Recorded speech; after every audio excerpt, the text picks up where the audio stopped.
This is meant as an explanation of the process by which I write sequels to the dialogues of Plato. Thus, I have composed a sequel to the Theaetetus, a sequel to the Euthydemus, and a sequel to the first and second Alcibiades, which you can find a copy of in the archive and Amazon links below.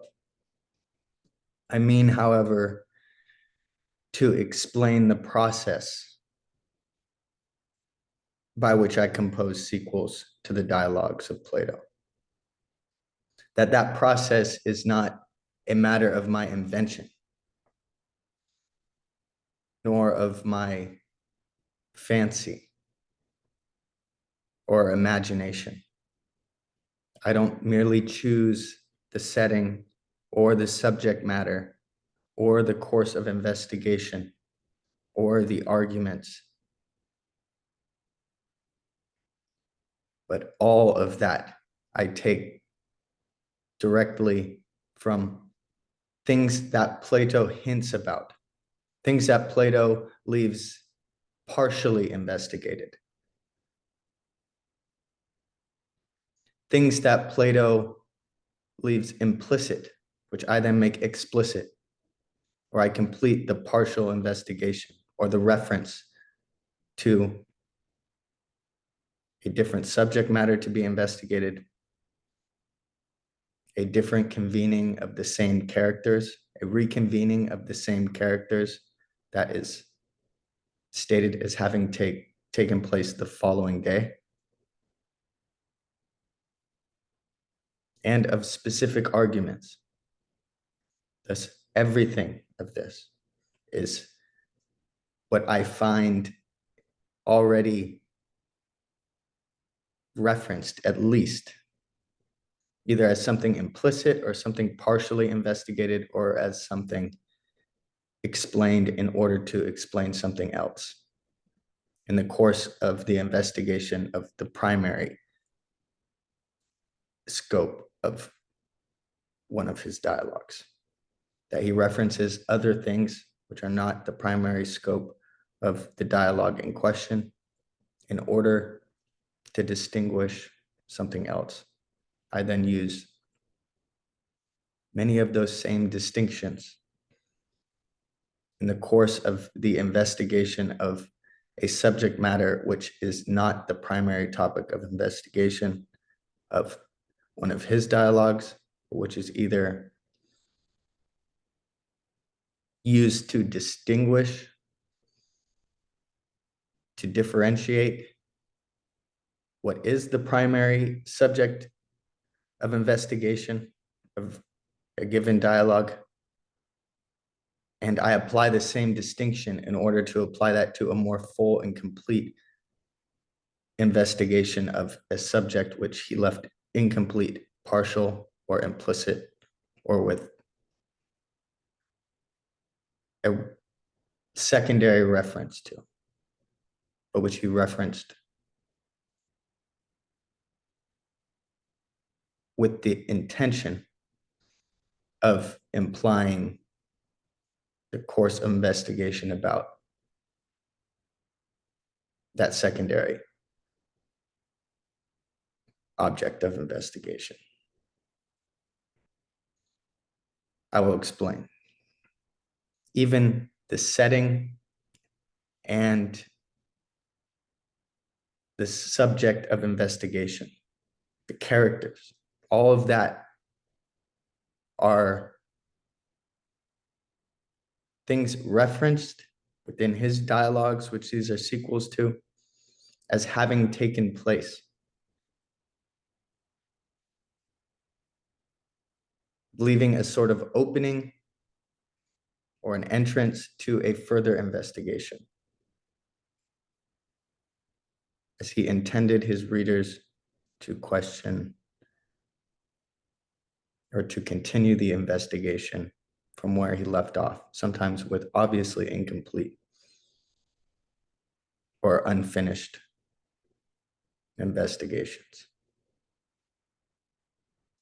For example, in the Laches dialogue, in the Laches, the dialogue about the definition of courage, the final lines end with the characters agreeing to reconvene the following day, both for the continuation of the investigation of what courage is and for discussing the education of the children of the generals that are present, as the Laches dialogue or the Laches dialogue has Socrates sort of advising the greatest Athenian generals at the time, as Nicias, the famous piece of Nicias during the first half of the Peloponnesian War.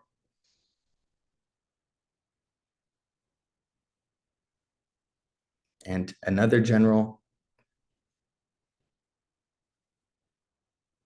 that was a descendant of Aristides, who was a famous and very important, or one of the most prominent generals during the Persian Wars.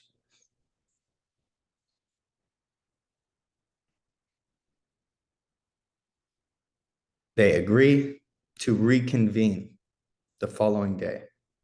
That's to further discuss the same problem, the same question, and to discuss the education of their children, about which their investigation is primarily concerned. That leaves open a continuation of the investigation. That leaves open a sequel to be written with a setting that is given and topics that are given, characters that are given, which I have not written a sequel about that yet, but I will. And that is a good example of how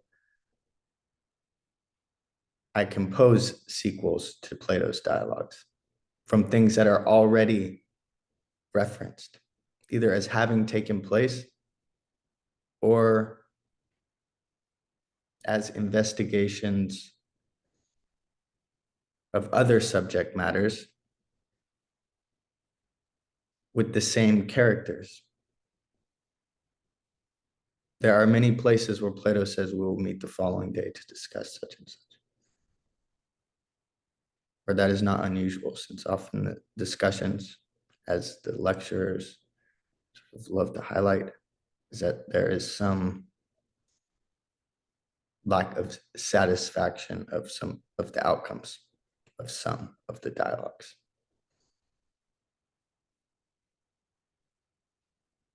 And so the characters, the setting, and the subject matter I find as given. As further investigations, further reconvening of the same characters about the same or different subject matters that are stated as having taken place, it can be illustrated. And not only that, but then taking a course of investigation of the subject matter according to distinctions already made in either that dialogue or other dialogues. And then beyond that, even specific arguments that can be applied from one dialogue to another and to a sequel that are relevant to this subject that were used to distinguish or to identify or to define or to evaluate a different subject matter. Sometimes the argument itself can be applied. Sometimes the subject matter is referenced and somewhat defined in order to distinguish that from the primary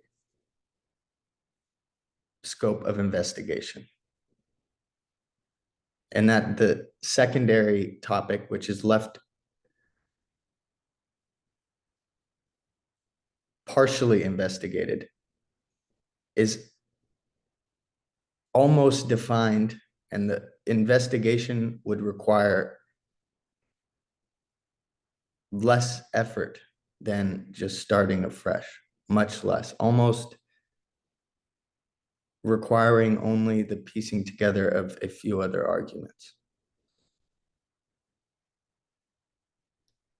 To complete the investigation of a secondary topic of investigation that he references in order to distinguish that from something else, which is the primary topic of investigation. I then make the secondary topic of investigation primary and focus on that using the same distinctions often, which much is provided for, as the case with the Theaetetus 2, which is a sequel to the Sophist and Statesman dialogues. Everything is provided for not only a sequel, but reference is made to a further topic of investigation, as the Eleatic stranger answers the question of Socrates.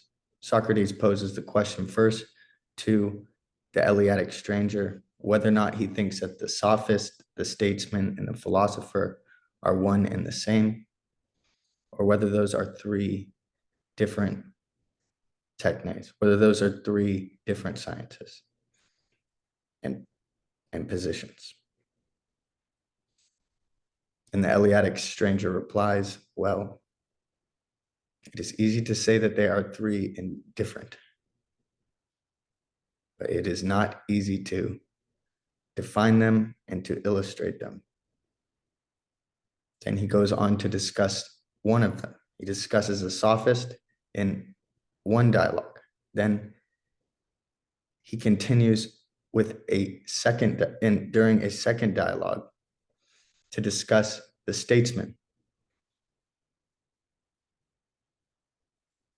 And we are left without a third dialogue to discuss the third science.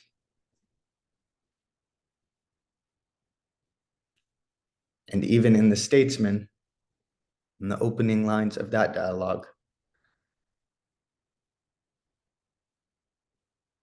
the Eleatic stranger is asked if he wishes to then, after discussing the sophist in a complete and separate dialogue, whether he wishes then to illustrate what the statesman is or the philosopher. He's given the choice, and whether he will discuss the statesman or the philosopher next. And he says the statesman, according to the statesman, is more appropriate to investigate and identify after the sophist, according to the order of value. And there is implied that he will investigate and illustrate what the philosopher is after the statesman, as he chooses which one he wants to describe next, after already describing, identifying the sophist. Thus, there is place for a sequel, which is not just hinted at, that we are meant to question ourselves and figure out what the philosopher is after those investigations are given for us. But that there was a conversation about that took place that followed the previous two about the sophist and statesman. Then, after the subject matter, the characters, the setting are all provided for a following dialogue, the course of investigation is beyond hinted at. As we find in the sophist, there are places where the Eleatic stranger says, well, it appears we have unawares stumbled upon the philosopher in our course after the sophist. And things like that, where the actual definition of what the philosopher is arises in the course of defining the sophist, because those have to be distinguished. Even to identify the sophist, reference has to be made sometimes to the philosopher. And so we are provided with a course to investigate the philosopher according to the distinctions made in the sophist and statesman. And we can even apply the same course of investigation, the same distinctions that are followed through in a chain of differentiations in species. And we can follow the same course of distinctions and apply those to the investigation of the philosopher, because the statesman opens with the distinction of classes, that all science or all expertise is either practical or theoretical. And the statesman is said, that question is set regarding the statesman, of which of those two classes does he fall in, the practical or the theoretical? And they answer that he is part of the theoretical. The statesman doesn't work with his hands, in other words. He doesn't produce his expertise is not of producing things with his hands. He's not a craftsman. His expertise is one of knowledge. He is more allied to theoretical than to practical expertise that is considered more as labor. So we can apply that same distinction to the philosopher. And obviously, the philosopher falls into the theoretical class without question. Then that class is distinguished. Theoretical expertise, as opposed to practical, is then distinguished into two classes or two species, one of which is only concerned with theory and knowledge and not with directing anything, and the other of which is concerned with knowledge insofar as it directs some process. And the statesman is said, obviously, not only to be concerned with knowledge for the sake of knowledge, but having a process that he directs with knowledge. Then that same distinction can be made regarding the investigation of what the philosopher is. First, that he falls in the theoretical class as opposed to practical. Then that he falls within the purely theoretical class that is concerned only with knowledge and not with directing some process. At that point, the statesman and the philosopher part ways, and the investigation can be continued, as I illustrate in the Theaetetus 2. For further distinctions to identify the philosopher, because then we find that the philosopher is confounded perhaps still with the sophist, who is not concerned with production, or not concerned with either practical things or within the theoretical expertise with directing some process.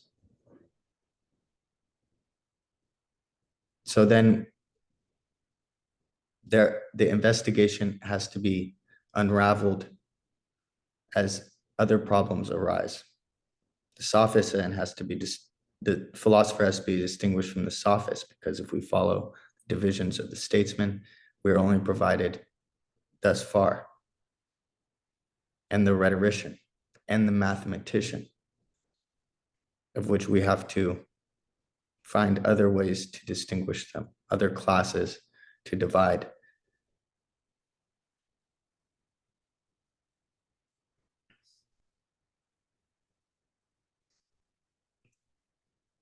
Many of which are provided. Then back to the sophist. And then we go back to the sophist and we find distinctions of the sophist from the philosopher, which halfway define the philosopher. And we can then use those once we have distinguished the philosopher thus far, according to the distinctions made in the statesman dialogue. That the sophist is a weaver of appearances, and the kind of imitation that is according to appearance rather than proportion. And we can apply that distinction within the class that we already said the philosopher must fall, within the class of purely theoretical science that isn't directing some process. And there are many other references to the expertise of philosophy within the sophist dialogue, which then can be applied in a further work. And this is only meant to explain that first, we are provided with settings, topics of investigation, and characters which are set as having reconvened the next day to discuss something, having promised that, about which we are not provided with a separate dialogue. That is sort of opening. And then there are implicit references to what the philosopher is, what the expertise is throughout many dialogues, throughout the Republic, throughout all the dialogues. So we are able to apply those to a sequel that focuses on that as a primary object of investigation or a primary target of investigation instead of as secondary in reference to which we are the reference of which we are using in order to investigate something else, such as the sophist or the rhetorician or the statesman. That is to show how these are not inventions. None of this is of my fancy or imagination. I'm not choosing the characters nor the subject matter, and almost everything is teased out from implicit references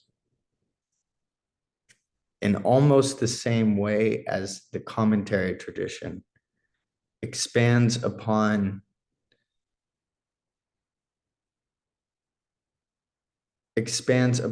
statements that they find in Plato and illustrate either explanations or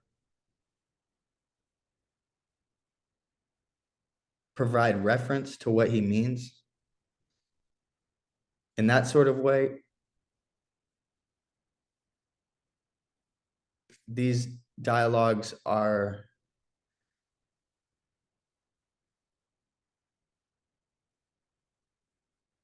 almost a commentary, although they result in another dialogue with the same method. And however, they are always from things referenced, even the arguments, many of which are applied to a subject matter that can indeed be applied to a different subject matter.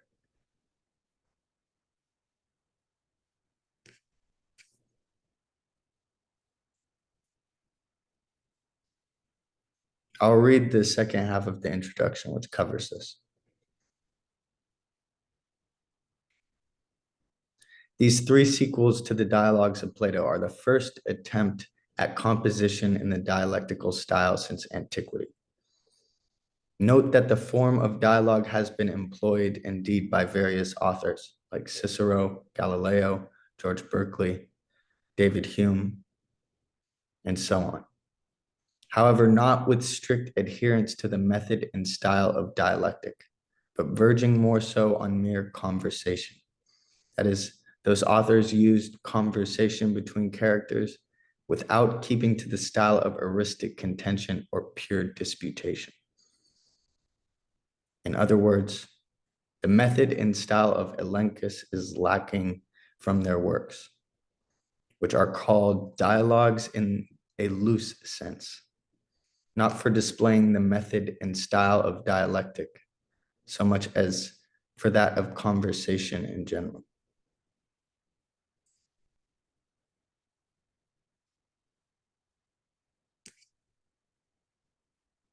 Their method of persuasion.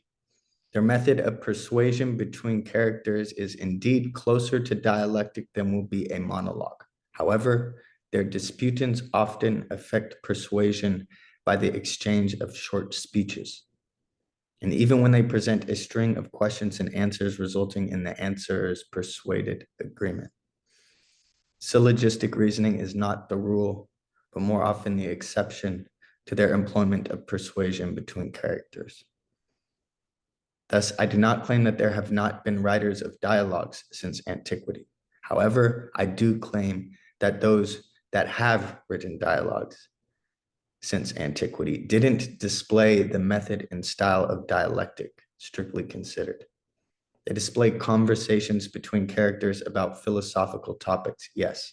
However, the conversations between their characters are without the eristic art, or pure disputation, or elenchus, or dialectic between contestants. I claim then that this is the first display of dialectic as a method and style since antiquity. For even Cicero's dialogues aren't reserved for eristic dispute. Again, the conversations between his characters display eristic disputation not as the rule, but perhaps as an exception to the rule. The reason for this is his role of heralding the introduction of philosophy. What had hitherto been conducted in the Greek language by learned Romans into his and their native tongue. He therefore resorted to his oratory talents, albeit within conversational dialogues, to transmute the general conception of various whole schools of philosophy. That is, his didactic purpose was to conduit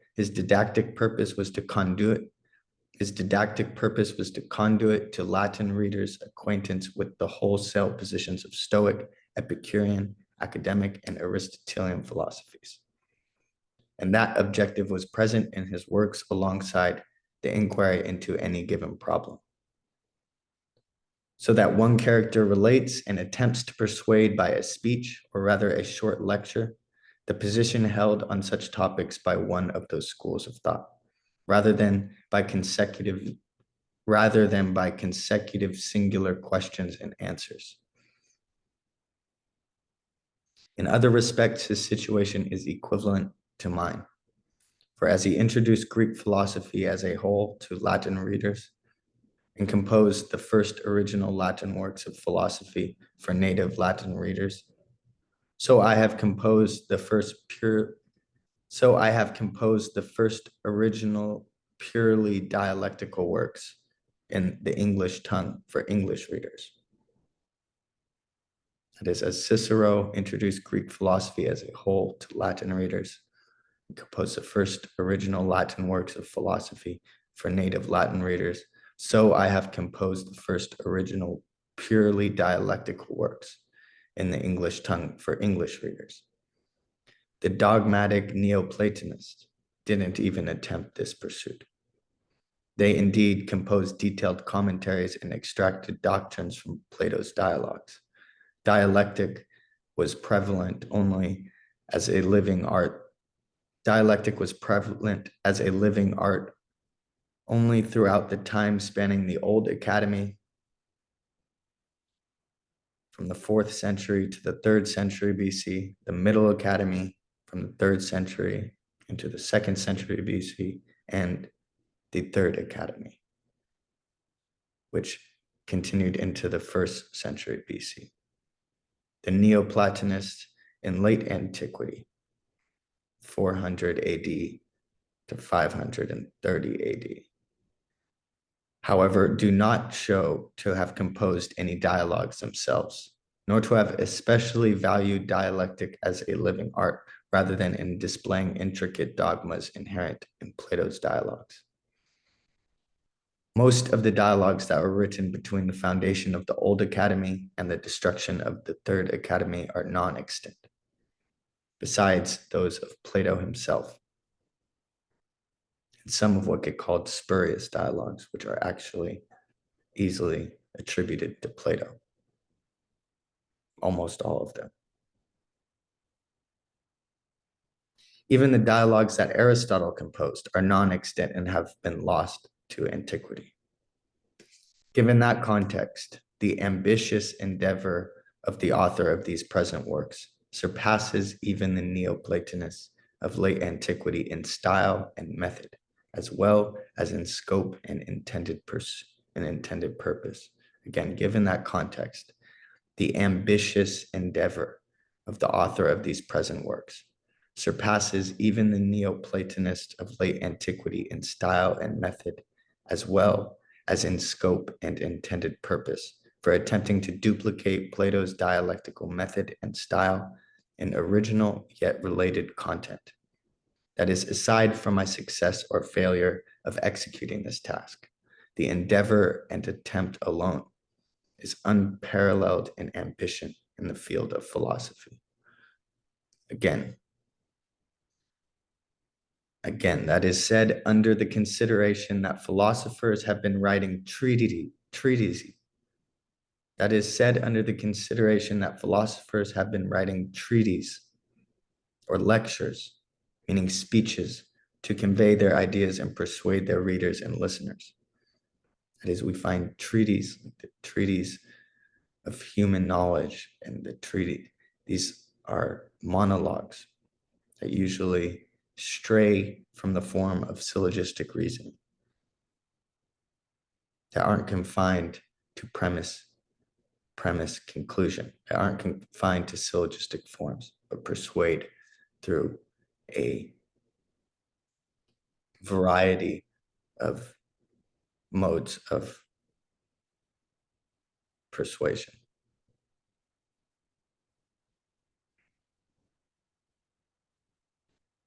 Yet I have attempted to revive the style and method of dialectic at 24-year. Yet I have attempted to revive the style and method of dialectic, a 2,400-year-old technique which has been dead for the last 2,000 years. The age at which I composed my first writing in the dialectical style, the Alcibiades III, is equivalent to the age at which Plato composed his first dialogue, that is the Phaedrus.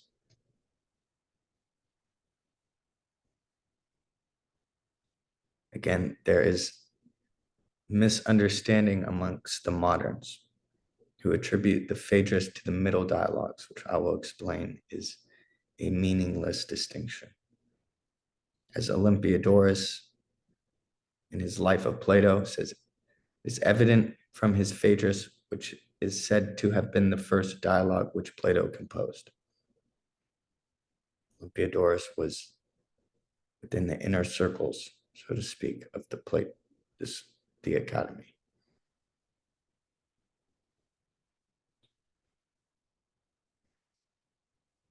Again, I composed my first writing in the dialectical style, the Alcibiades III,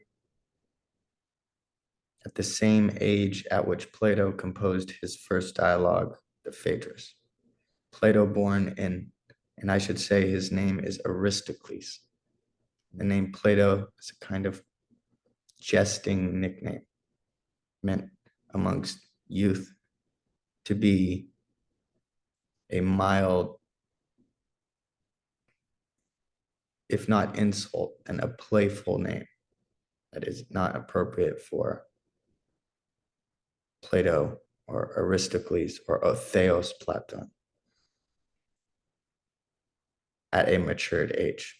Plato, born in 428 BC, is said to have first begun writing dialogues at the age of 28 or 29, immediately after the death of Socrates in 399 BC, at which point he fled from Athens to Megara with many of Socrates' students, like perhaps Xenophon, who was around the same age, at which point they all left Athens. I also first began writing dialogues at the age of 28 or around there. And now, after about 3 years, I can content with the pace of Plato. Such is the grand purpose of this task. However, other factors show that besides the span of time under which pure dialectic has been out of use, the attempt at writing sequels was commonplace in the Athenian literature of classical Greece. So aside from the disuse of the dialectical form in Western philosophy since late antiquity, the composition of sequels was and should be thought of as a common way of acquiring inspiration through traditionally acclaimed writers in late antiquity. Again, so aside from the disuse of the dialectical form in Western philosophy since late antiquity, the composition of sequels was and should be thought of as a common way of acquiring inspiration through traditionally acclaimed writers in classical antiquity, and was a means, his writing sequels, of building upon their eternally famed corpus while contributing one's own achievements without resorting to novelty and invention, and without distracting from the regard of prior authors of renowned esteem, and also without descending into the provision of merely commentarial anecdotes. The attempt at writing sequels to an author of antiquity compares proportionally to Aeschylus and Euripides in the Attic tragedians' composition of prequels and sequels to the Trojan War epic cycle, who from a hint of a secondary side story that they find in the Iliad or Odyssey expand in depth that event while keeping to the hint they picked up as fragmentally mentioned alongside the main narrative by Homer. Such is the case for the Oresteia, of which the whole trilogy can be found as a kernel in the Odyssey, and of which later writers in classical Athens who viewed Homer as ancient to them developed into a complete story of its own by expanding the timeline of the epic cycle and without inventing anything in terms of storyline and overarching events. Thus Homer relates to us that Agamemnon was murdered by his wife upon his return from victoriously sacking Troy. But he only provides us with the backbone of the story and sparse details about which the Athenian tragedians of the 5th century fill out with flesh and blood, keeping to Homer's simplified narrative that serves more as a summary than as a story itself. From Homer's Odyssey, we receive not much more than the following, and about which Aeschylus composed a trilogy, 3 different works, and Euripides 2 plays, as well as numerous by Sophocles, about the same side story found in the Odyssey.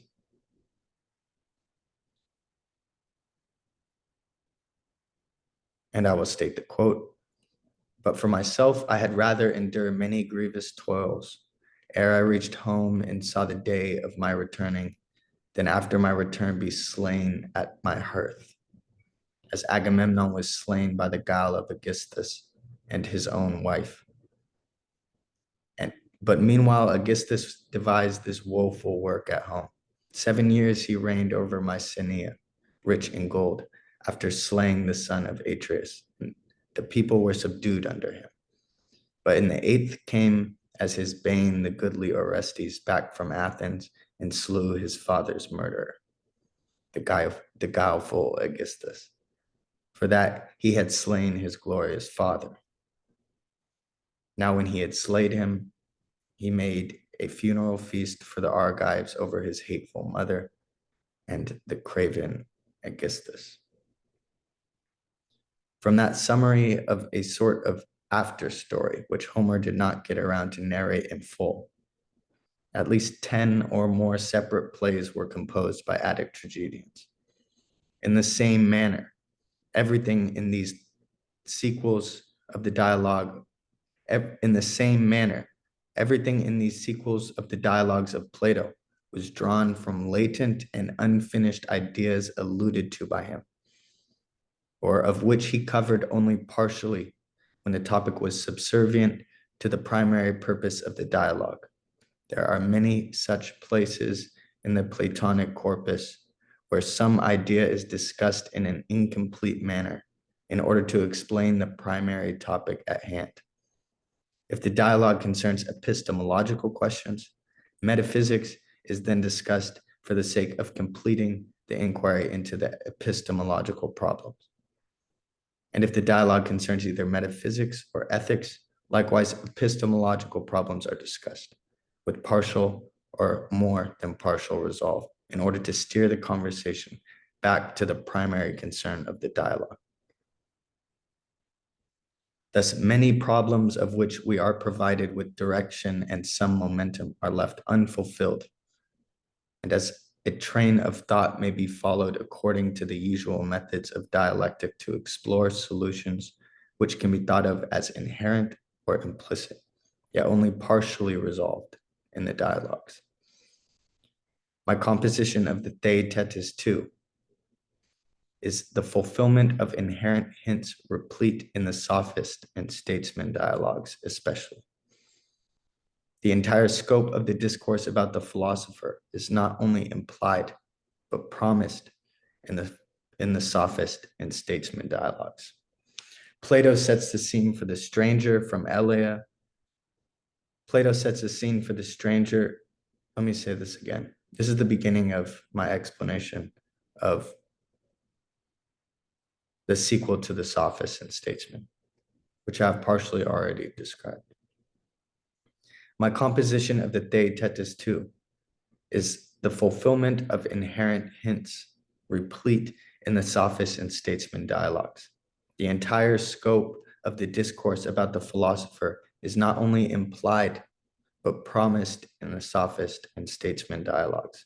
Plato sets a scene for the stranger from Elea to give a discourse about each of three professions in question. Plato sets a scene for the stranger from Elea to give a discourse about each of the three professions in question: the sophist, the statesman, and philosopher, about which there are two separate dialogues regarding the natures of the sophist and statesman. Yet the third about the philosopher is left unfulfilled. There is a place for a similar discourse by the same group of characters in the same setting about the nature of the philosopher, which was so much as promised by having taken place after that of the sophist and statesman. After showing where in those dialogues a latent and unfulfilled dialogue about the philosopher is more than implied, but promised, I will show that the direction and course of the dialogue I have written and named the Theaetetus 2, or the second Theaetetus, to complete the trilogy about those three confounded professions, is also latent in and directed by what was said in the prior two. That is, the direction of the course of inquiry is also follows the sophist and statesman, not just hints, but direct references to how we are to investigate what the philosopher is, as well as the setting and course, the setting and the actual subject of investigation. In the beginning of the sophist and statesman dialogues, we are provided with hints about a third discussion about the nature of the philosopher. The following quotations make that clear. In the beginning of the sophist, a question is posed by Socrates to the visitor from Elea, about the nature of the three confounded professions, about which the Eleatic stranger gives a brief answer, then agrees to define clearly the nature of each, which he says is a considerable task. A discourse about the philosopher, however, is left out, while a separate dialogue is ascribed to the two other professions. Here's the quotation. Socrates. But I should like to ask our stranger here, if agreeable to him, what the people in his country thought about these matters. Do they consider all these, the sophist, statesman, and philosopher, one or two Or as there are three names, did they divide them into three classes and ascribe to each a class corresponding to each single name? Eleatic stranger. For I have no objection. For I have no objection. And it is not difficult to say that they considered them three and not one. But it is no small task. It is no difficult thing to say that the sophist, statesman, and philosopher are three and not one. But it is no small or easy task to define clearly the nature of each. Then the dialogue continues with a concentrated inquiry about the nature of one of them, the sophist. Here's the quotation. But now you and I must investigate in common, beginning first, as it seems to me, with the sophist. Beginning first, as it seems to me, with the sophist. And must search out and make plain by argument what he is. In the beginning of the following dialogue, the statesman, there is a further concession that the nature of the philosopher will be dwelt upon during the course of the same arrangement of characters. Theodorus, but now, stranger, I turn to you. Do not grow tired of being kind to us, but go on and tell us about the statesman or the philosopher, whichever you prefer to take first. Eleatic stranger. Well then, after the sophist, I think it is our next duty to seek for the philosopher. No, I'm sorry. Let me read this again. This is from the statesman. Theodorus. But now, stranger, I turn to you. Do not grow tired of being kind to us, but go on and tell us about the statesman or the philosopher, whichever you prefer to take first. Notice how he says first, that one of them will be discussed, implying that the other of them will be discussed after. Go on and tell us about the statesman or the philosopher, whichever you prefer to take first, implying a further discussion of the philosopher, which we aren't provided with. Eleatic stranger. Well, then, after the sophist, I think it is our next duty to seek for the statesman. All this implies a further discussion amongst the same characters in the same setting regarding these three different professions and how they are distinguished and how they are identified and defined. Then Theodorus indicates a dialogue about the nature of the philosopher. Theodorus indicates a dialogue about the nature of the philosopher, which will follow that of the statesman, by saying whichever you prefer to take first, after insisting that the stranger from Elea continue to discuss either the statesman or the philosopher, after having already made clear the nature of the sophist. Thus it is implied that whichever the stranger chooses to discourse about. Thus it is implied that whichever the stranger chooses to discourse about, either the statesman or the philosopher, the other will follow as a separate discourse.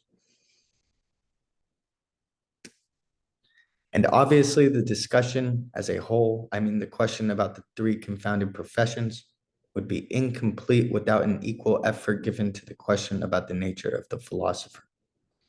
Although the nature of the sophist and statesman would be valuable in their own right to reach clarification about through discourse, that is, although the nature of the sophist and statesman would be valuable in their own right to reach clarification about through discourse among the characters, there is something unfulfilling about leaving off before the nature of the philosopher is discussed in a similar manner, especially since the Eleatic stranger leads the discussion by order of importance from less valuable to more valuable. And we are provided with a separate dialogue regarding each except the most valuable of them, the philosopher. Beyond that, the Eleatic stranger was said to be a philosopher himself in the beginning of the sophist. And as at least Socrates out of the rest of the group was an accomplished philosopher, we should further suggest that that topic would be of greatest interest to the leaders of that group, if not to the whole group itself. Thus, the subject matter or topic of the dialogue I present is implied as having taken place by Plato after the sequential sophist and statesman dialogues. And there is, by implication, a latent place for it in the Platonic corpus as the fulfillment of the aforementioned trilogy about the three confounded professions. Again, thus, the subject matter or topic of the dialogue that I present is implied as having taken place by Plato after the sequential sophist and statesman dialogues. And there is by implication a latent place for it in the Platonic corpus as the fulfillment of the aforementioned trilogy about the three confounded professions. Then also, the course by which this dialogue is navigated is also led by implications found in the previous dialogues. Then also, the course by which this dialogue is navigated, the course of investigation, is also led by implications found in the previous dialogues about the sophists and statesmen, which will be obvious to readers familiar with those, which I will show. The course of the investigation of the philosopher, then, by which the dialogue about the philosopher I present takes, is also implied by the sophist and statesman dialogues. The course of the investigation of the philosopher, by which the dialogue about the philosopher I present takes, is also implied by the sophist and statesman dialogues as the course of the investigation. Thus, throughout the course of investigation after the statesman, especially after the statesman, the way towards the identification of the philosopher is inherently implied by the Eleatic stranger. He begins with a division that separates all forms of expertise into two classes, theoretical and practical.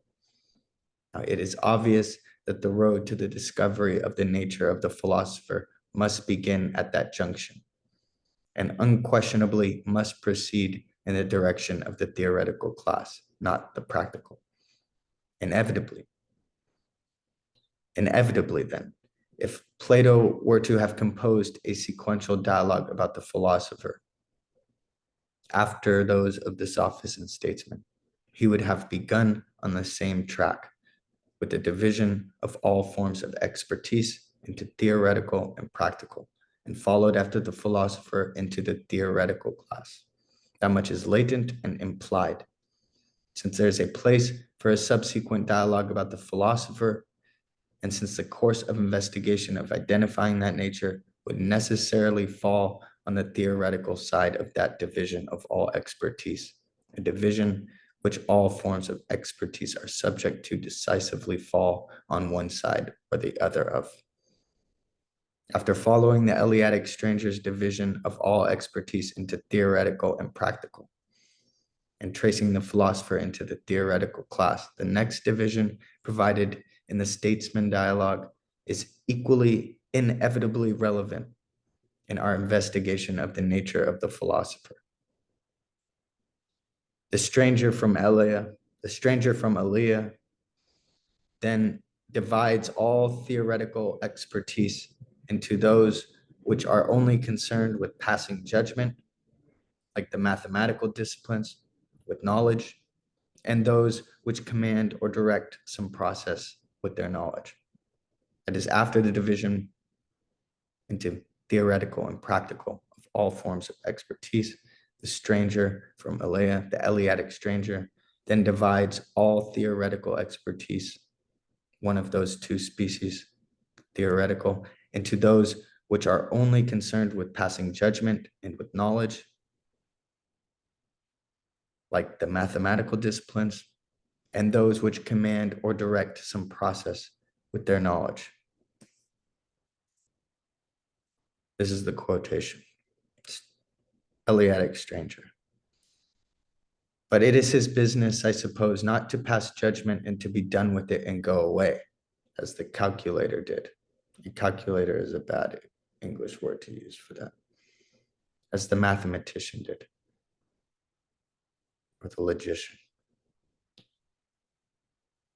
But it is not his business, I suppose, but it is his business, I suppose, not to pass judgment in Eleatic stranger. But it is his business, I suppose, not to pass judgment and to be done with it and go away, as the mathematician did, but to give each of the workmen the proper orders until they have finished their appointed task. Younger Socrates, not Socrates. You are right, stranger, Eleatic stranger. Then all such sciences and all those that are in the class with calculating or with mathematics are alike intellectual sciences, but these two classes differ from one another in the matter of judging and commanding. Am I right? Younger Socrates, I think so.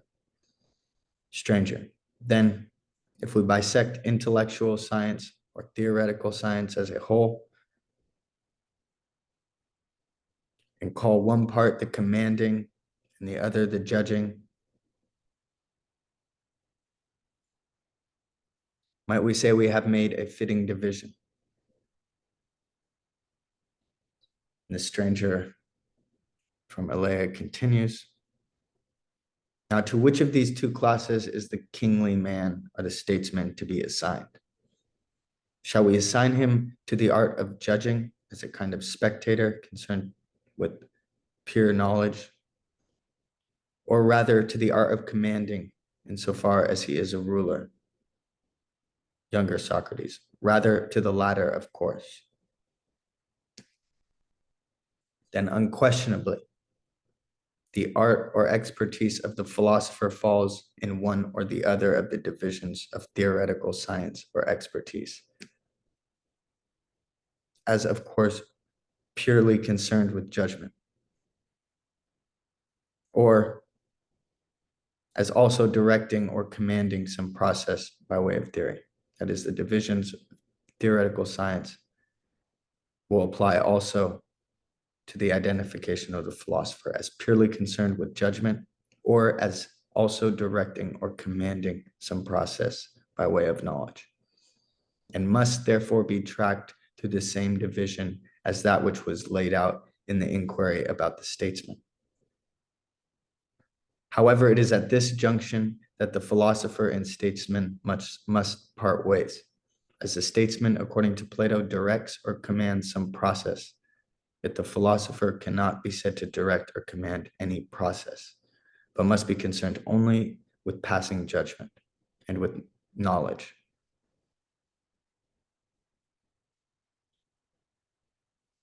Thus far we may follow the lead of the Eleatic stranger in the statesman dialogue. Thus far, and only thus far, we may follow the lead of the Eleatic stranger in the statesman dialogue in our course after the philosopher. And it should be said that the track thus far is a considerable part of the inquiry.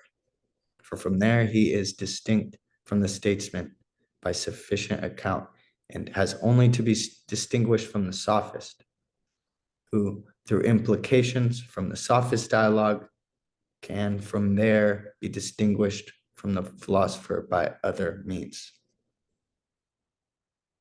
That is enough to show how I tease out latent implications from the dialogues of Plato in the retrieval of further conclusions that are suggested and hinted at without being explicitly stated.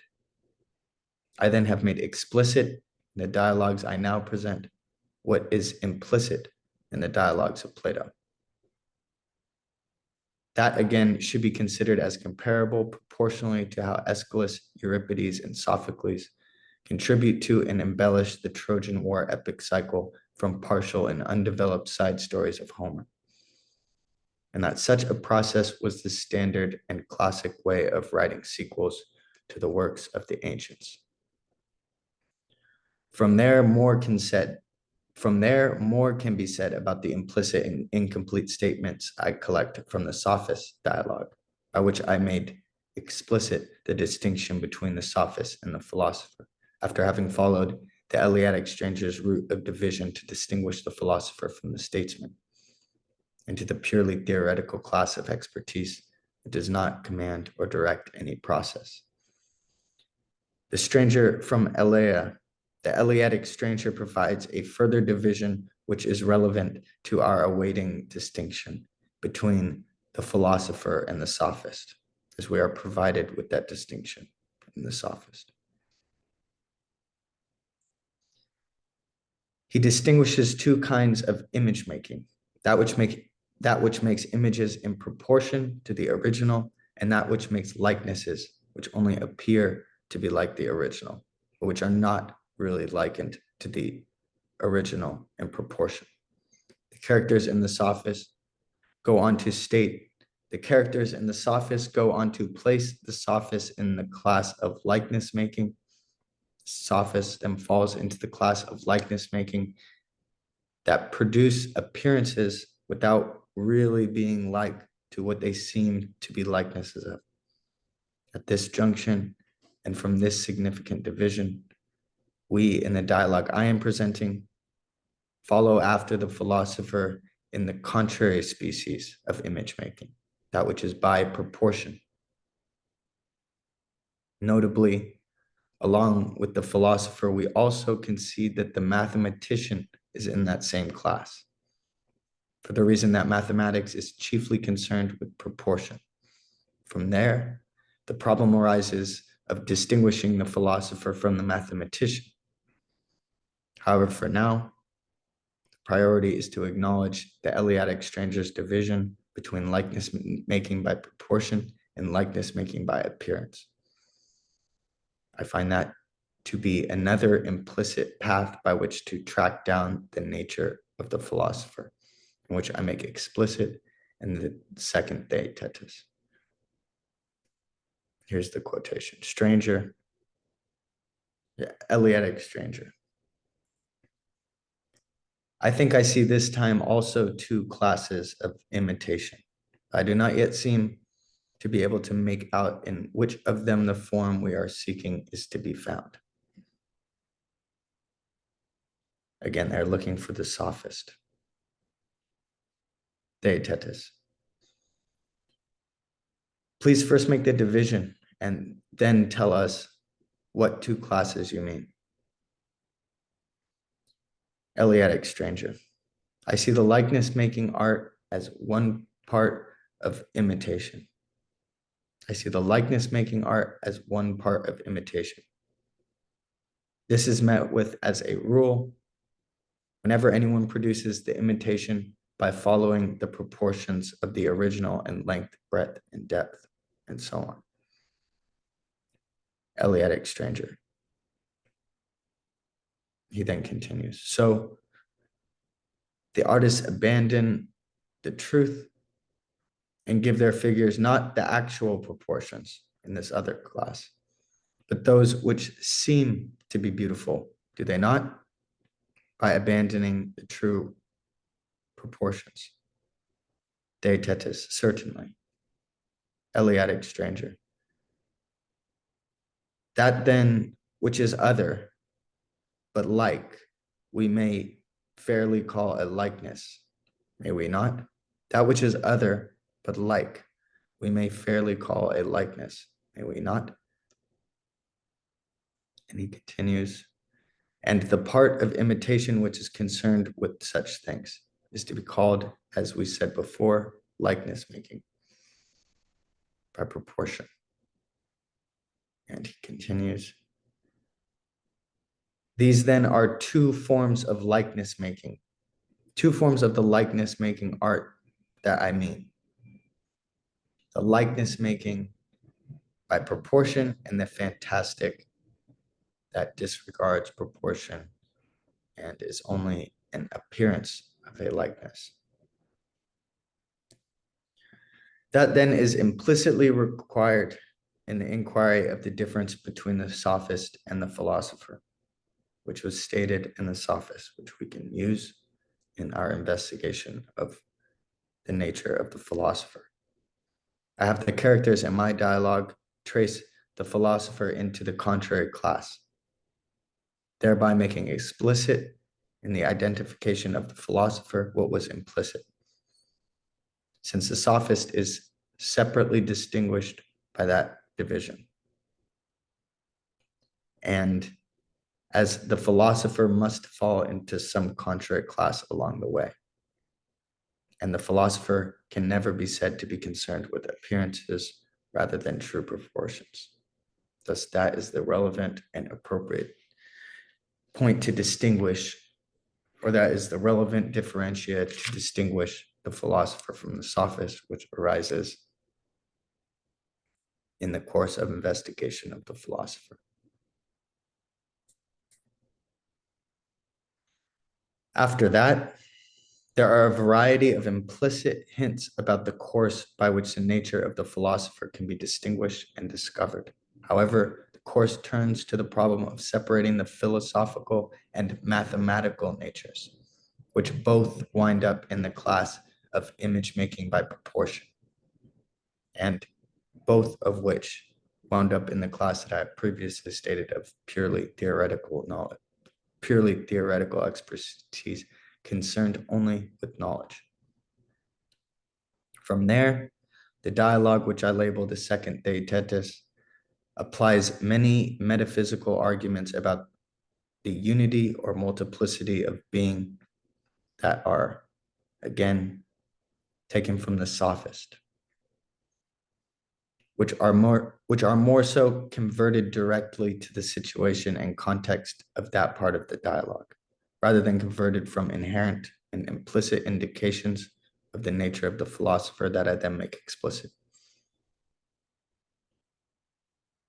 The other arguments that I adopt from either the sophist or statesman dialogues or from the first book of the Republic and elsewhere are converted or adapted to the context of that part of the dialogue and not made explicit from being implicit and inherent in the dialogues of Plato.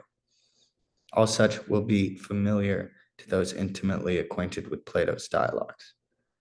And since this is not the appropriate place for commentary, it should be left unexplained. For the purpose here was to show the way I adapt implicit, partial, and undeveloped or supportive ideas found in Plato's dialogues, and then make them explicit and complete as the primary topic of focus that is not merely supportive of another inquiry. For the current purpose, then, that is enough about the theaetetus 2, or the second theaetetus, which I name thus for the sake that the sophist and statesman dialogues take place according to Plato by arrangement the day following the theaetetus dialogue. And theaetetus is a character being a primary disputant or interlocutor in the sequential sophist also. And since he is the other interlocutor in conversation with Socrates in the dialogue I name after him.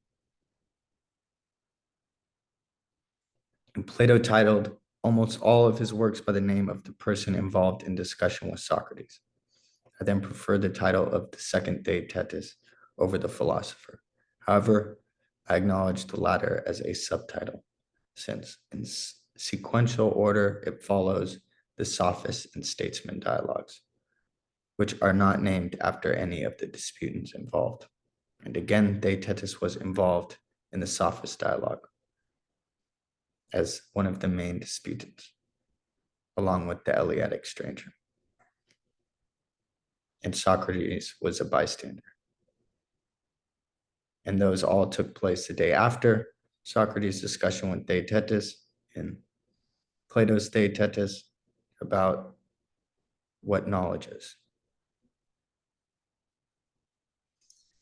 Again, I unravel and unfold latent and partially described problems and solutions that are provided in the dialogues of Plato as secondary concerns in support of some other primary inquiry.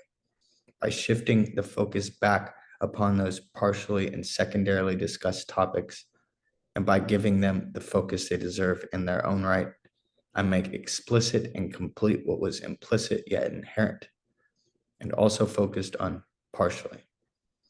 That is, as I said, the manner in which Aeschylus, Euripides, and Sophocles, along with the tradition of Attic tragedians in general, unraveled and expanded upon stories left partially told along the outskirts of the Trojan War epic cycle, usually, in their case, by falling just outside the timeline of focus, as stories about the parents or children of the Trojan War heroes, or events that were immediately antecedent to or consequential to the Homeric epic cycle.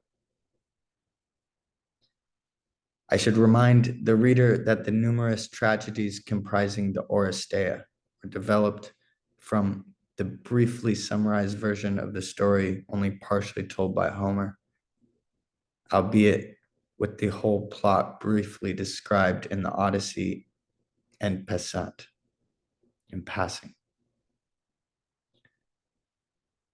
From the partial and brief summary that was mentioned above,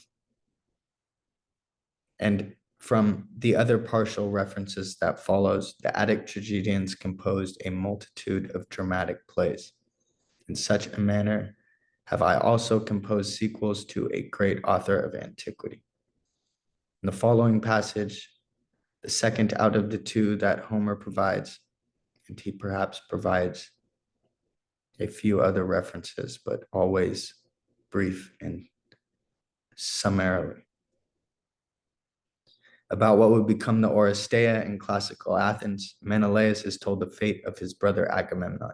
The story is, however, only described in part, given only the space of a single paragraph by Homer, besides the one other, and there are a few other brief references.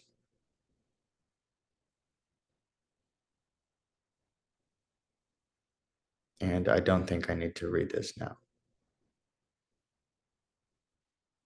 for the sake of being concise.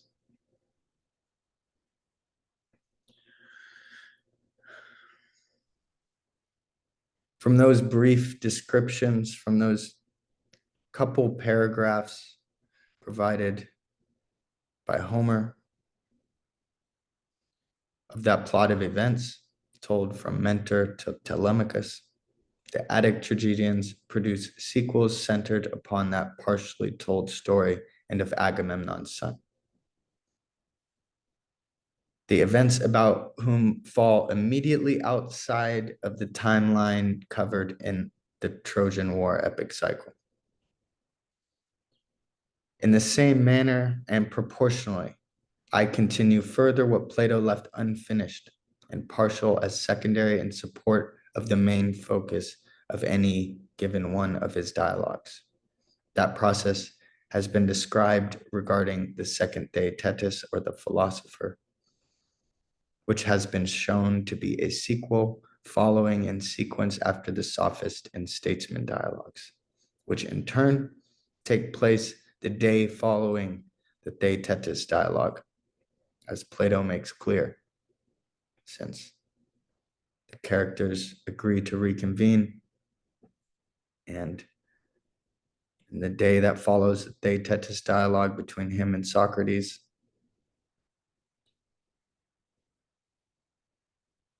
of which Theodorus was present. Theodorus then brings the Eleatic stranger and another companion of Theaetetus. Such, I think, makes this ambitious endeavor more aligned with the classical tradition of Greek literature than is the commentarial tradition of the Neoplatonists, as well as more aligned with ancient or classical philosophy and dialectic than are either the commentarial tradition of the Neoplatonist or of the modern Western philosophical tradition. The author of this work, however, does consider himself conjoined with Proclus in some sense, for the reason that on both of our days of birth, the sun inhabited the same degree or within 1 degree between the middle of the 16th and the middle of the 17th degree of Aquarius, although the calendrical days are different.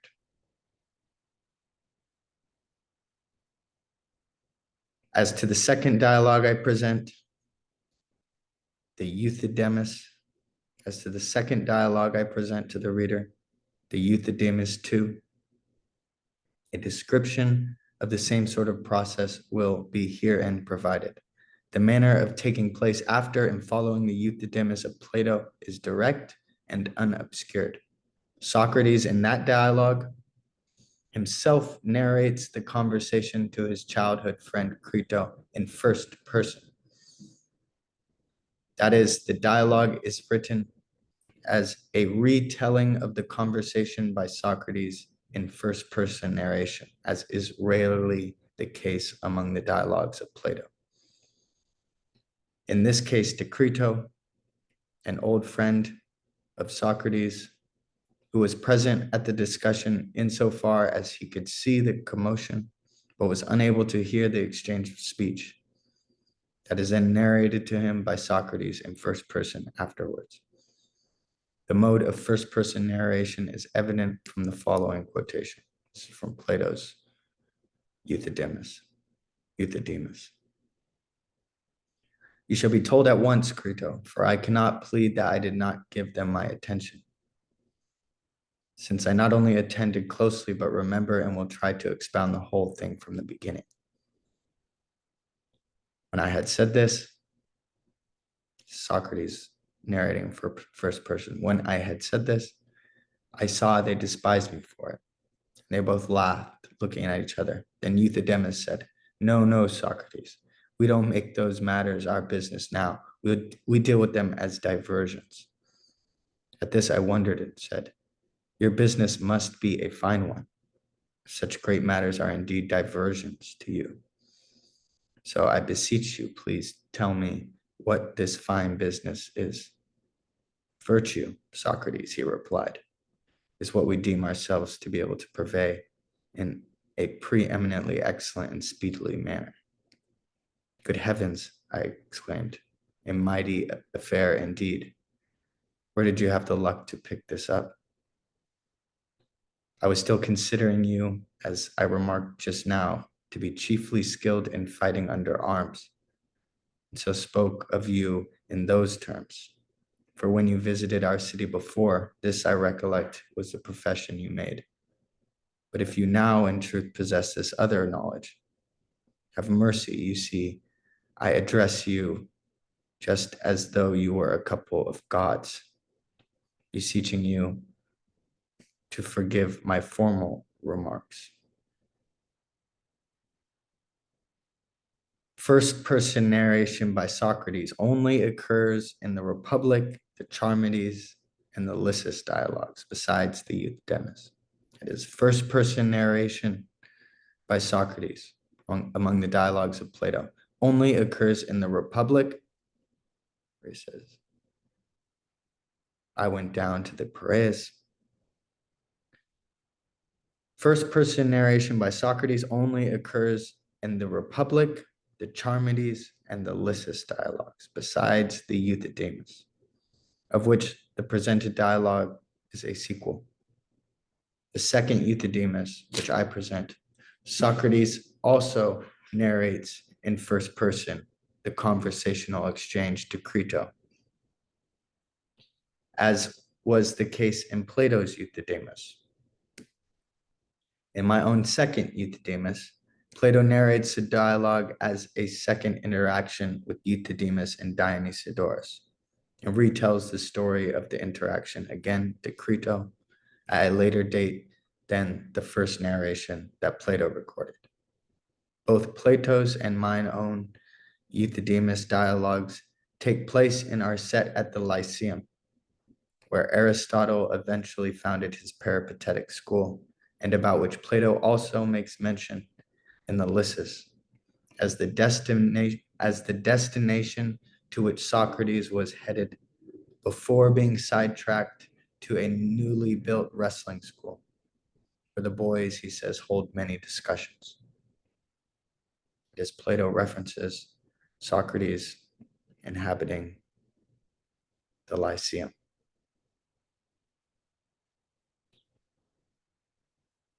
And that the Euthydemus takes place there. That Plato's Euthydemus took place there, and that the one that I have written takes place there. At the Lyceum. From that dialogue, I convert the name of Ctesippus and the other boy's wrestling instructor, Micus, towards this conversation presented as taking place between them and Euthydemus, Dionysiodorus, and Socrates.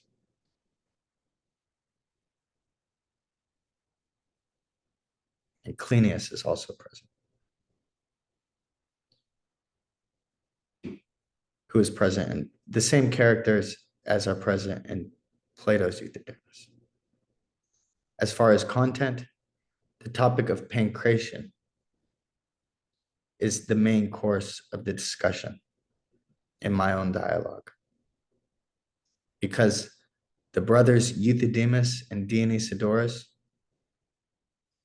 before they taught young Athenians to become talented in the heuristic art of disputation and argument, were prominent fighters in pancreation, and taught that along with armed combat and generalship to Athenians as visitors and exiles from Thurii, a colony along the coast of the Tarentine Gulf and part of the Calabria region on the boot of Italy adjacent to Apulia, an important part of Magna Graecia. I then direct the focus of the dialogue towards the topic of pancreation, a combination of wrestling and kickboxing, which Socrates presents suspicions about concerning Euthydemus and Dionysiodorus's claimed capability to produce better fighters by teaching pancreation as a whole than separate trainers teaching wrestling and boxing could to youths like Cleinias and Ctesippus and their friends. That leads the conversation to more philosophical and axiomatic questions, which continue where Plato's Euthydemus left off, and about which the answer to the questions about the problems of pancreation as a composite art provide the basis for subsequent answers about what kind of knowledge provides happiness.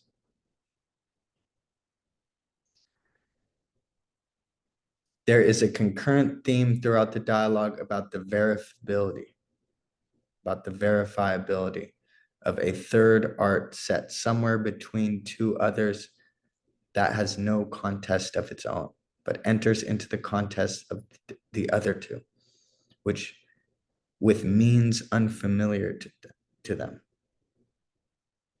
Such is the problem posed for pancreation, which may seem to have no contest of its own, but to use wrestling and boxing indiscriminately and with less acclaim to the criteria of each. Speech writers are then said to fall somewhere between statesmanship and philosophy without having a contest of their own, and as entering into the contest of statesmanship especially, with novel and unorthodox means. The problem is then relayed upon philosophy, which may be said to fall somewhere between statesmanship or politics and mathematics or some other theoretical sciences, and have no contest of its own, but enter into the contests of others with novel and unfamiliar means. An evaluation of each of these arts and sciences follow in the discussion regarding the aforesaid criteria, and without the previous and proportional inquiry about pancreation, set somewhere between wrestling and boxing. Subsequent and parallel problems posed for speech writing and philosophy, and the problem set to them about their having no contest or criteria of their own, would have no footing. I should say that the pivotal argument in my second Euthydemus that knowledge of when it is best and when not best to do something is superior to knowledge of how to do something, is originally found in and converted from Plato's second Alcibiades and Statesman dialogues. That is in my own Euthydemus 2. That in my own Euthydemus 2 is the solution to the problem posed for pancreation and criterion by which speech writing and philosophy are examined. That is to say that the pancreation fighter knows when to strike and when to grapple. And that sets him apart from wrestling and boxing, which within their own separate spheres have a greater claim to the criterion of each. Although I claim no invention on my part about the argument in general, Plato's Euthydemus leaves off at a point where that argument can be applied. More so, however, with a fresh context as I provide. That is the problem posed for pancreation in regards to wrestling and boxing. The argument is provided in the second Alcibiades as follows. Socrates, then do you call a man wise who knows how to give advice without knowing whether and when it is better to act upon it? Alcibiades, no, indeed. Socrates, nor I conceive a man who knows what war is in itself without knowing when or for how long a time it is better to make war. Alcibiades agreed. Socrates, nor again a man who knows how to kill another or seize his property or make him an exile from his native land without knowing when or to whom it is better so to behave. Alcibiades, no, to be sure. Socrates, then it is a man who knows something of this sort and is assisted by knowledge of what is best. And this is surely the same as knowledge of the useful, is it not?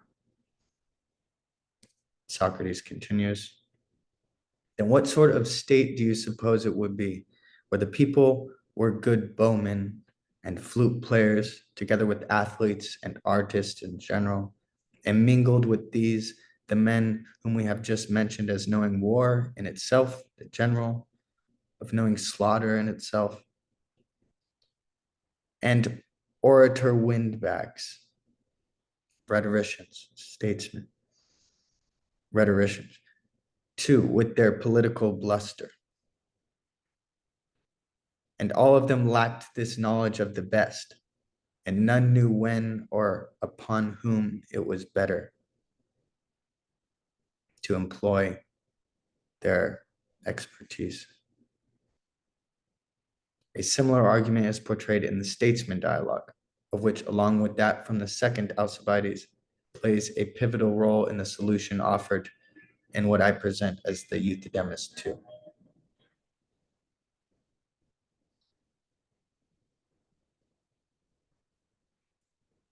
Eleatic stranger. And how about this? Shall we say that there is another science connected with those which tells whether we ought or ought not to learn any one of them? And he continues, you mean that the science which decides whether we ought to learn or not should control the science which is learned or teaches? Younger Socrates, emphatically. Eleatic stranger. And the science which decides whether to persuade or not should control that which can persuade. The science which decides whether to persuade or not should control that which can persuade. And he goes on, but the power of deciding whether by some action, no matter what, should be taken, either by persuasion or by some exercise of force in relation to any person, or whether to take no action at all. To what science is that to be assigned? Younger Socrates, to the science which controls the sciences of persuasion and speech.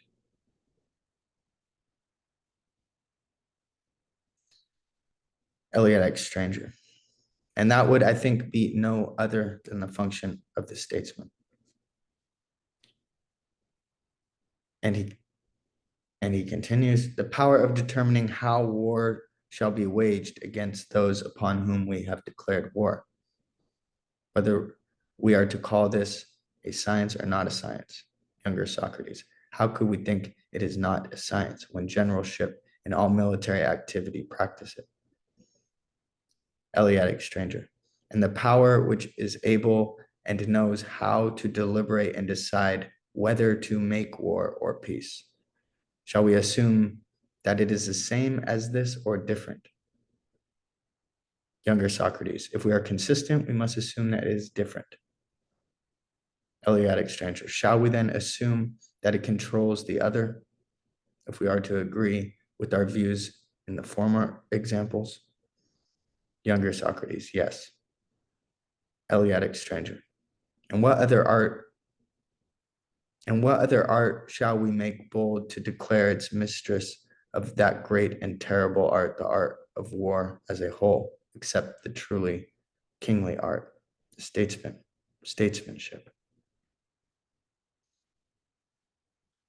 So that most important argument is adapted and reformulated by me to the context I provide in the Euthydemus 2, and thereby provides a solution to the dead end reached between Socrates and Cleinias in Plato's Euthydemus about what kind of knowledge results in happiness. Thus much concerning my introduction to the Euthydemus 2, or the second Euthydemus. The third and final dialogue I present in this collection is the Alcibiades 3, following Plato's first and second Alcibiades. The topics, problems, and resolutions are all in accordance with Socrates' usual manner of persuading the young Alcibiades towards, for the most part, self-control and also towards statesmanship. The arguments can be found in the Alcibiades 3. The arguments to be found in the Alcibiades 3, like those of Plato's first and second Alcibiades, target the development of temperance in Alcibiades and should be thought of as, although universal, even particularly suited to that interlocutor, because that is what Alcibiades needed more than anything else. There are also underlying political themes throughout the dialogue I present, meant to dissuade Alcibiades from both demagoguery and licentiousness. Dialogue investigates the nature of freedom and if that can be the cause of happiness or not. The primary inquiry is ethical and adopts the arsenal of arguments from what get called the middle dialogues. However, that classification is a gross misconception of the early, middle, and later dialogues.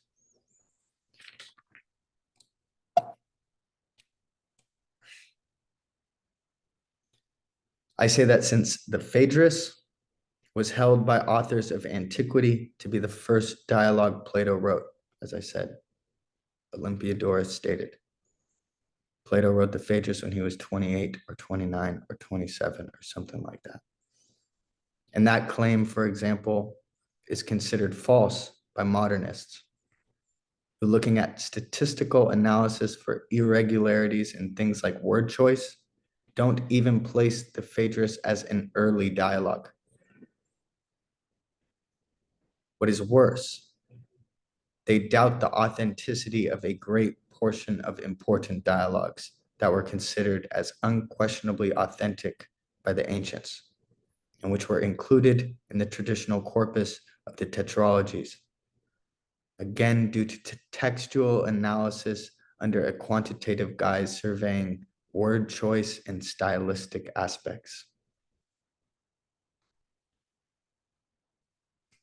Then there is the chronology of the historical occurrence of the conversations, which is entirely overlooked. The modernists consider the dialogues portraying the events that led up to the death of Socrates to be first in order and are always included in a sort of Penguin Classics version of the collection of the dialogues. However, Those obviously are chronologically last. The setting of dialogues, including characters like Axiochus, father of Cleinias and uncle of Alcibiades, and Charmides, Critias, Charaphon, as well as Protagoras, were chronologically prior because the characters were a generation or two older than characters from other dialogues. Characters like Cleinias and Alcibiades are also chronologically prior to many other characters, such as those like Theaetetus, who wasn't born until 417 BC. The dialogues concerning the events leading up to the death of Socrates, which are always in the Penguin Classics versions. Although the Phaedo is very important. Dialogues concerning the events leading up to the death of Socrates can only be thought of as set chronologically posterior to other dialogues. Dialogues concerning the events leading up to the death of Socrates can only be thought of as set chronologically posterior to other dialogues.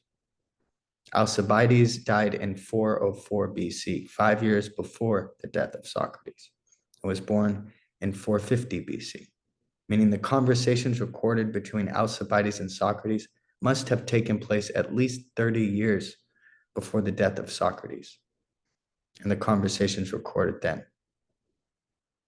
That is when Alcibiades was at a blooming age of life and not yet, but about to enter into political life. Those would have been very early if considered chronologically. To question the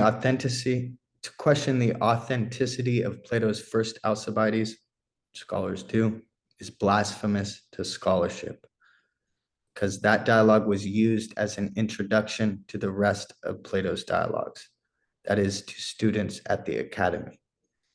That is the position maintained by Olympiodorus in his commentary on the first Alcibiades. That the first Alcibiades is a sort of introduction to the curriculum of Plato and must, quote, come first in the order of all the Platonic works. For the importance of its discussion and inquiry into self-knowledge, which no other dialogue besides the Charmides tries to solve. And Iamblichus also allotted that dialogue the first place among the 10 dialogues in which he conceives the whole philosophy of Plato to be contained, their entire subsequent development being anticipated, as it were, in seminal form in this dialogue. That is, modern scholars say that first Alcibiades was a forgery by somebody else. In the academy, that was the introduction, the important, that contained a general overview of the whole of Plato's philosophy. The commentary tradition said that the first Alcibiades should be read before reading any of the other dialogues, because the whole of the Platonic philosophy is summarily described therein. Without getting away from the current topic, then, I should say that consideration should be given to the chronological order of events, or of conversations according to the timeline in which they took place, and not to the order by which Plato wrote them, based upon stylistic measures quantitatively derived that are in no way certain regarding word choice and stylistic.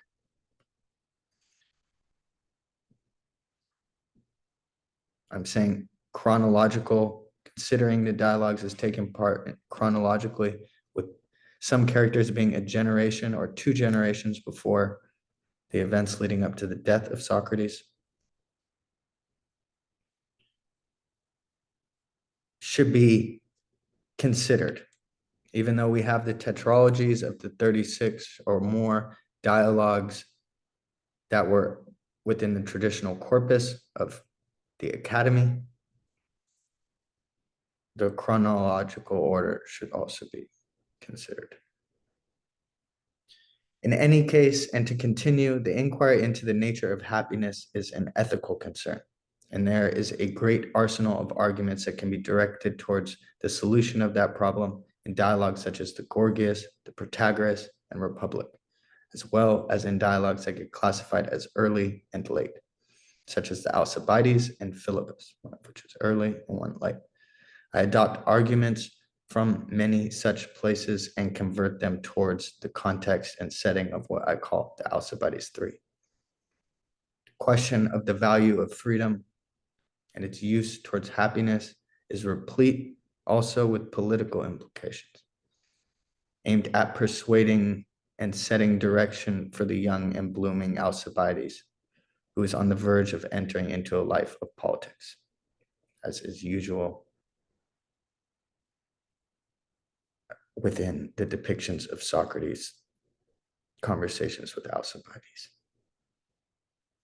That is completely in line with Plato's first and second Alcibiades. Further questions and problems arise throughout the inquiry regarding other ethical topics, like the unity of the virtues and whether virtue is sufficient for happiness. I make arguments for the resolution of those problems that are formulated from the Gorgias, the Protagoras, the Republic, the Philebus, as well as from the first Alcibiades. It would be exhaustive and require a commentary to survey those arguments, as was partially done for the introduction I provided for much of the Theaetetus 3. The second Theaetetus, that's an error, and some of the Euthydemus 2.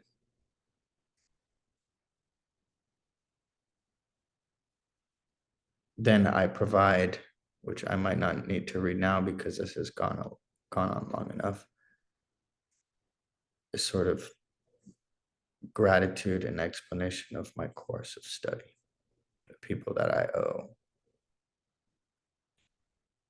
some sort of a commend.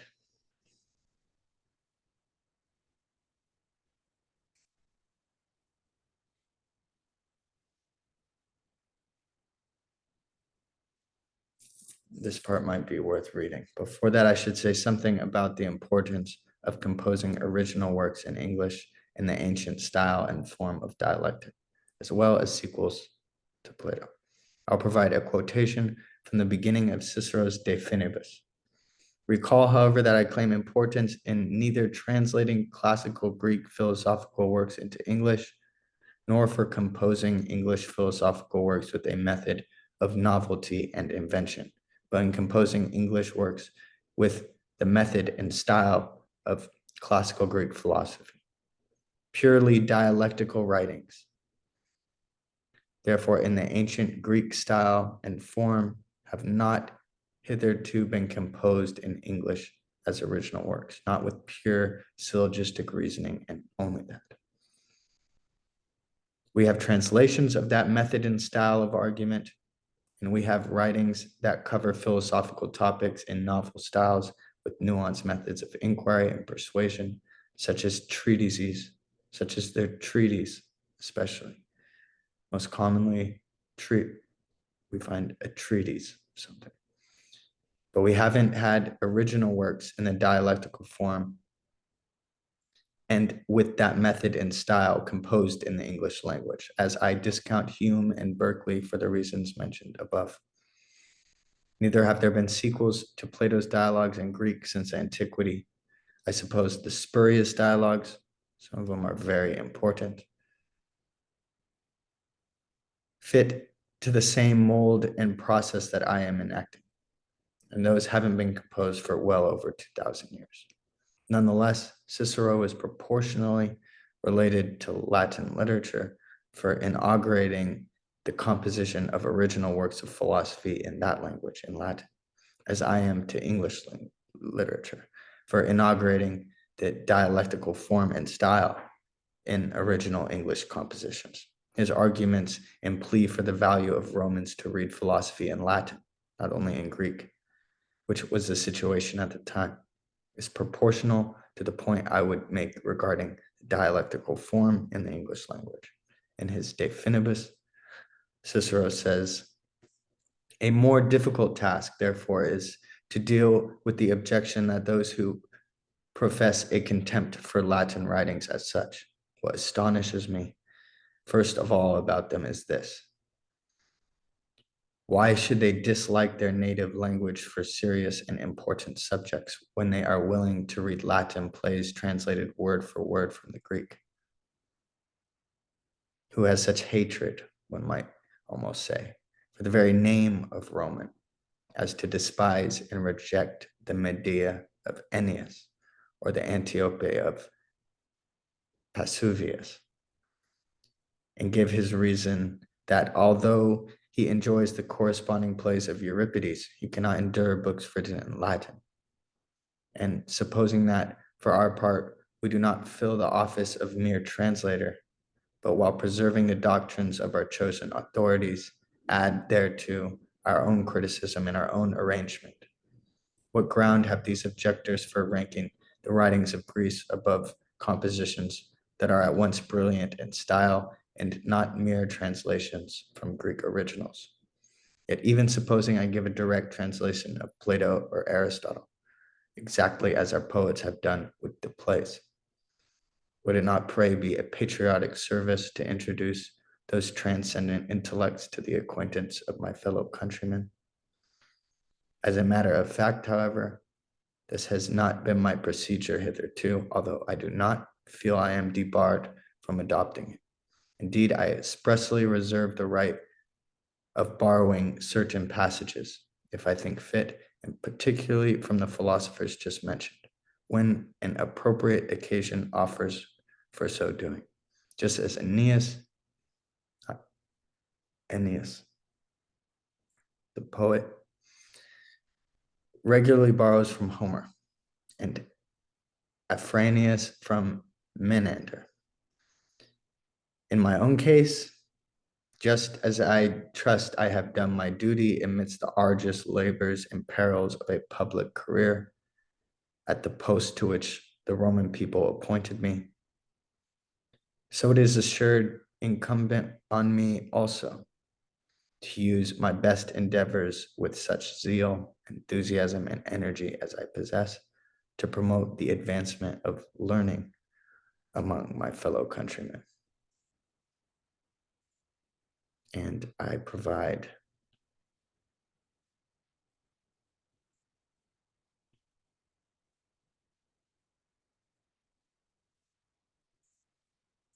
gratitude to